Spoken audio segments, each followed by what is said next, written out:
Money plant வைத்தும் வீட்டில் பண கஷ்டம் இருக்கா? அப்போ இதுதான் காரணம். வாஸ்துபடி மணி பிளான்ட் செல்வத்துடன் மிகவும் நெருக்கமானதாகவும் மங்களகரமானகவும் கூறப்படுகிறது. அதனால்தான் மக்கள் இதை வீடுகளிலும் அலுவலகத்திலும் வளர்க்கிறார்கள்.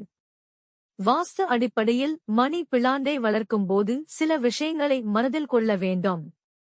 நாம் செய்யும் சின்ன தவறுகள் கூட நமக்கு பெரிய விளைவுகளை ஏற்படுத்தும். அது மட்டும் அல்ல, லாபத்திற்கு பதிலாக நஷ்டம் கூட ஏற்படலாம். மணி பிளான்ட் வைத்தும் கூட வீட்டில் பண பிரச்சனை இருந்தால் அதற்கு காரணம் என்ன என்பதை இங்கே பார்க்கலாம். நாம் அனைவரும் வீட்டில் செல்வம் பெருக வேண்டும், மகிழ்ச்சி மற்றும் அமைதி நிலவ வேண்டும் என பல்வேறு பூஜைகளையும் வாஸ்து சாஸ்திரத்தையும் செய்து வருவார்கள். நமது வீட்டில் வளர்க்கும் செடிகளுக்கும் நமது செல்வத்திற்கும் நெருங்கிய தொடர்பு உள்ளது என்பது உங்களுக்கு தெரியுமா? ஒவ்வொரு செடியும் ஒவ்வொரு ஆற்றை கொடுக்கக்கூடியது. அந்த வகையில் மணி பிளான்ட் பணவரவிற்கு முக்கியமாக கருதப்படுகிறது. வீட்டில் மணி பிளான்ட் செடியை வளர்ப்பதன் மூலம் வீட்டில் நேர்மறை ஆற்றல் அதிகரிக்கிறது மற்றும் செல்வம் பெருகும் என்று நம்பப்படுகிறது. பலர் நேர்மறை ஆற்றலை அதிகரிக்க அலுவலகத்தில் தங்களின் டெஸ்கில் மணி பிளான்ட் செடியை பலர் வளர்ப்பார்கள். இந்த செடி பண வரவிற்கு எந்த அளவிற்கு முக்கியமோ அதே அளவுக்கு பண இழப்பையும் ஏற்படுத்துகிறது. ஒரு செடியை வளர்க்கும்போது மக்கள் பெரும்பாலும் வாஸ்து விதிகளை புறக்கணிக்கிறார்கள். இதனால் பல இழப்புகளை மக்கள் சந்திக்கிறார்கள். பணப்புழக்கம் அதிகரிக்க இந்த செடியை எப்படி வைக்க வேண்டும் என்று தெரிந்து அதை சரி செய்து கொள்வதற்கான பதிவுதான் இது. மணி பிளான்ட் வளர்க்கும்போது மனதில் கொள்ள வேண்டிய விஷயங்கள் என்ன என்பதை இங்கே பார்ப்போம். வீட்டில் பணவரவு அதிகமாக இருக்க வேண்டும் என்றால் உங்கள் வீடும் வீட்டைச் சுற்றி உள்ள இடங்களும் வீட்டில் உள்ள பொருள்கள் என அனைத்தும் நல்ல நிலைமையில் இருக்க வேண்டும். அப்படி இருந்தால் மட்டுமே நீங்கள் சம்பாதிக்கும் பணம் உங்கள் கையில் தங்கும்.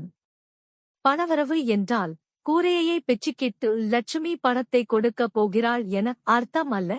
நீங்கள் பாடுபட்டு சம்பாதிக்கும் ₹1 வீண் செலவாகாமல் இருப்பதுதான் பணவரவு. உங்களுக்கு அடிக்கடி பண கஷ்டம் ஏற்படுத்தா? அப்போ இதுதான் காரணம். வீட்டில் மணி பிளான்ட் செடியை வளர்ப்பதன் மூலம் வீட்டில் நேர்மறை ஆற்றல் அதிகரிக்கிறது மற்றும் செல்வம் பெருகும் என்று நம்பப்படுகிறது. பலர் நேர்மறை ஆற்றலை அதிகரிக்க அலுவலகத்தில் தங்களின் டெஸ்கில் மணி பிளான்ட் செடியை பலர் வளர்ப்பார்கள். இந்த செடி பண வரவிற்கு எந்த அளவிற்கு முக்கியமோ அதே அளவுக்கு பண இழப்பையும் ஏற்படுத்துகிறது. ஒரு செடியை வளர்க்கும்போது மக்கள் பெரும்பாலும் வாஸ்து விதிகளை புறக்கணிக்கிறார்கள். இதனால் பல இழப்புகளை மக்கள் சந்திக்கிறார்கள். பணப்புழக்கம் அதிகரிக்க இந்த செடியை எப்படி வைக்க வேண்டும் என்று தெரிந்து அதை சரி செய்து கொள்வதற்கான பதிவுதான் இது. மணி பிளான்ட் வளர்க்கும்போது மனதில் கொள்ள வேண்டிய விஷயங்கள் என்ன என்பதை இங்கே பார்ப்போம். வீட்டில் பணவரவு அதிகமாக இருக்க வேண்டும் என்றால் உங்கள் வீடும் வீட்டைச் சுற்றி உள்ள இடங்களும் வீட்டில் உள்ள பொருள்கள் என அனைத்தும் நல்ல நிலைமையில் இருக்க வேண்டும். அப்படி இருந்தால் மட்டுமே நீங்கள் சம்பாதிக்கும் பணம் உங்கள் கையில் தங்கும். பணவரவு என்றால் கூரையை பெச்சுக்கிட்டு லட்சுமி பணத்தை கொடுக்க போகிறாள் என அர்த்தம் அல்ல.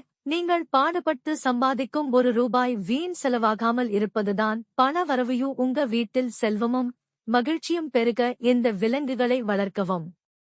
மணி பிளான்ட் செடியை அழகிற்காக அனைவரும் தற்போது வீடுகளில் வளர்த்து வருகின்றனர். வீட்டிற்குள்ளேயே சின்ன கண்ணாடி குடுவையில் வைத்து அதை நம்மில் பலர் வளர்ப்போம். அது தவறு. இயல்பாக ஒரு செடி வளர வளரதான் அதற்கான சக்தியும் அதிகரிக்கும். அப்படி இருக்கையில் செடியை குடுவையில் வைக்கும்போது உங்களால் அதை ஓரளவிற்கு மேல் வளர்க்க முடியாது. அதன் வளர்ச்சி குறிப்பிட்ட நேரத்தில் பிறகு தடைப்பட்டுவிடும். இதனால் உங்களுக்கு பணவரவு தடைப்படும் அல்லது நிதி இழப்பு ஏற்படும்.